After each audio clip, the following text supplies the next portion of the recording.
அந்த கண்ணாடிக்கு பின்னாடி யாராவது இருந்திருப்பாங்களோ?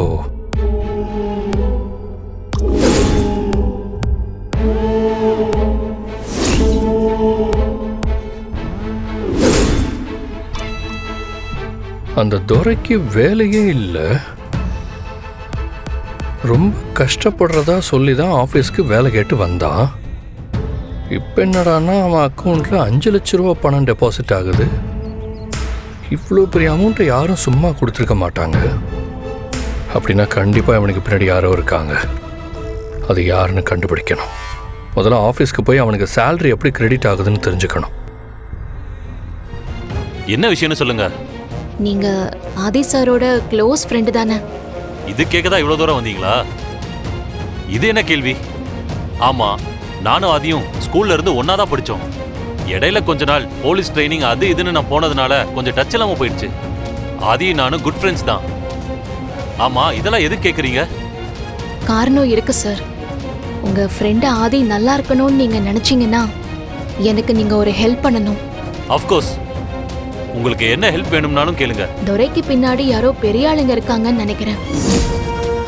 அவங்களால ஆதி சார் உயிருக்கு பிரச்சனை வருமோன்னு எனக்கு ரொம்ப பயமா இருக்கு சார். எதனால? எப்படி சொல்றீங்க? நிறைய காரணம் இருக்கு சார். துரை அன்னைக்கு போன்ல யாரோ ஒரு லேடி கிட்ட நடந்தது எல்லாத்தையும் அப்டேட் பண்ணிட்டு இருந்தான். அவன் பேசுறத வச்சு பார்த்தா அவங்களும் அந்த இடத்துக்கு வந்திருக்காங்க. துரை மாட்டிக்கிட்டான்னு தெரிஞ்சதும் தப்பிச்சு போயிட்டாங்க. இதெல்லாம் யார் பண்றாங்கன்னு தெரிஞ்சுக்காம டைம் வேஸ்ட் பண்றது எனக்கு பிடிக்கல சார். துரைக்கு பின்னாடி யார் இருக்காங்கன்னு தெரிஞ்சுக்க நான் ஒரு ஐடியா வச்சிருக்கேன் சார். நீங்க அதை பண்ணா கண்டிப்பா அது யாருன்னு கண்டுபிடிச்சிடலாம்.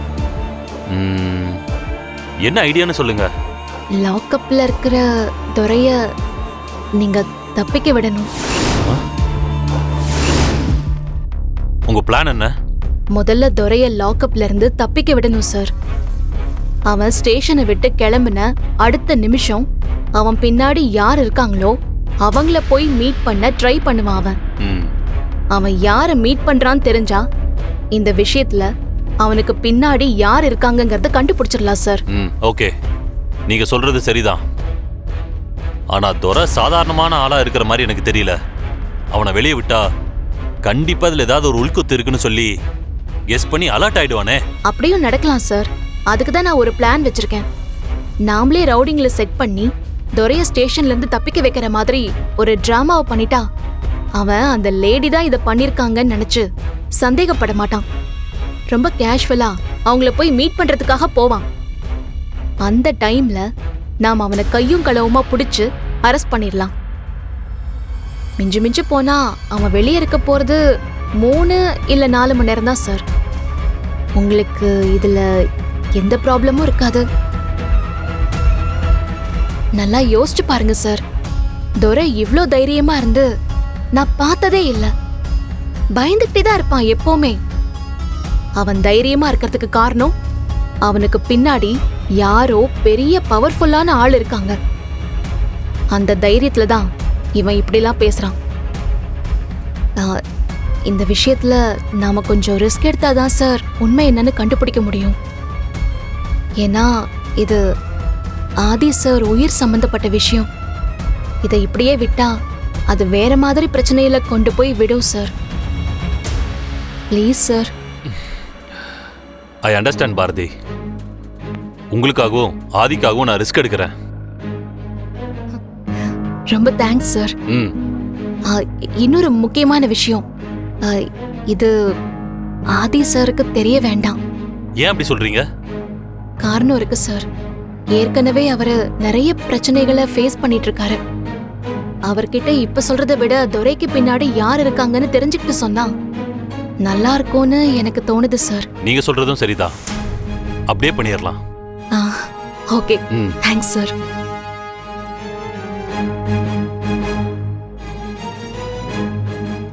Good morning sir. Good morning manager. நம்ம ஆஃபீஸில் ஒர்க் பண்ணுற துரைக்கு சம்பளம் அக்கௌண்ட்லேருந்து போகுதா இல்லை கேஷாக கொடுக்குறீங்களா? சார், நம்ம ஆஃபீஸ் ஸ்டாஃப் எல்லாருக்குமே நம்ம கம்பெனி அக்கௌண்ட்லேருந்து தான் சேலரி கிரெடிட் ஆகுது சார். ஏன் சார், ஏதாவது பிரச்சனையா சார்? இல்லை இல்லை, எனக்கு துரையோட அக்கௌண்ட் டீட்டெயில்ஸ் வேணும். அது கொஞ்சம் உடனே கொடுக்க முடியுமா? சார் இப்போ எடுத்து கொடுத்துறேன் சார். சார் திரும்பவும் கேட்குறேன்னு தப்பாக நினைக்காதீங்க. ஏதாச்சும் பிரச்சனையா சார்? அதெல்லாம் ஒன்றும் இல்லை. எனக்கு வேற ஒரு விஷயமா கொஞ்சம் டீட்டெயில்ஸ் தேவைப்படுது. ஸோ சீக்கிரமாக எடுத்து கொடுங்க. இதோ சார் இப்போ எடுத்துட்டு வந்துடுறேன். நீங்கள் உள்ள இல்லை பரவாயில்ல, நீங்கள் எடுத்துட்டு வாங்க. இதோ வந்துடுறேன் சார்.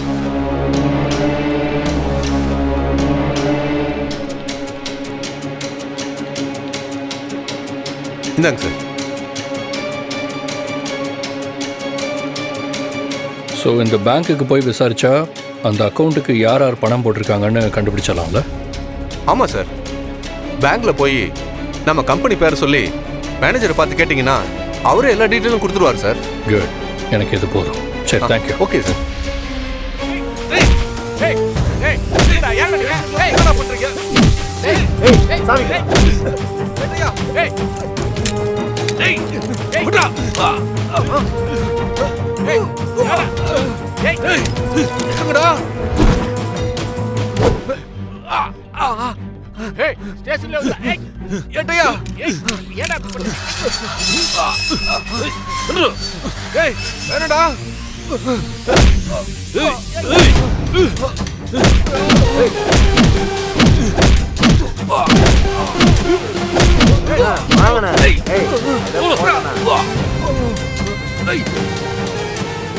என்ன மேடம் அமிச்சாங்களா?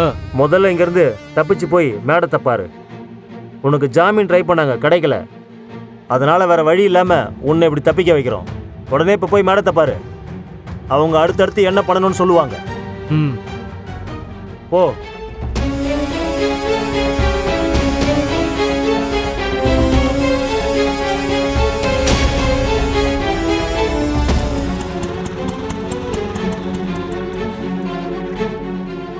பவானி மேடம் வேற இருக்காங்களான்னு தெரியலையே.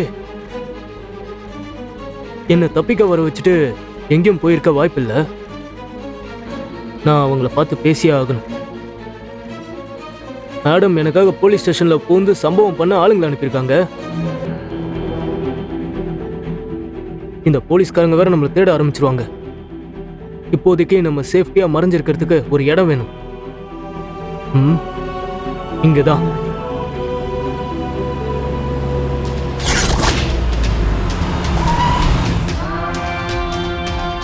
இரு, நான் கூப்பிட்றேன். என்னங்க, யார் நீங்க? என்னண்ணே, என்ன ஞாபகம் இல்லையா? நான் மேடத்தை பார்க்க அடிக்கடி வருவேனே. நான் புதுசு, இந்த வாரம் தான் வந்திருக்கேன். சரிண்ணே, நான் பவானி மேடத்தை பார்க்கணும். துரை வந்திருக்கேன்னு ஃபோன் பண்ணி சொல்லுங்க. அவங்களுக்கு என்ன தெரியும்? அம்மாவும் ஐயாவும் வீட்டில் இல்லை, அவங்க வெளியே போயிருக்காங்க. வெளியே போயிருக்காங்களா?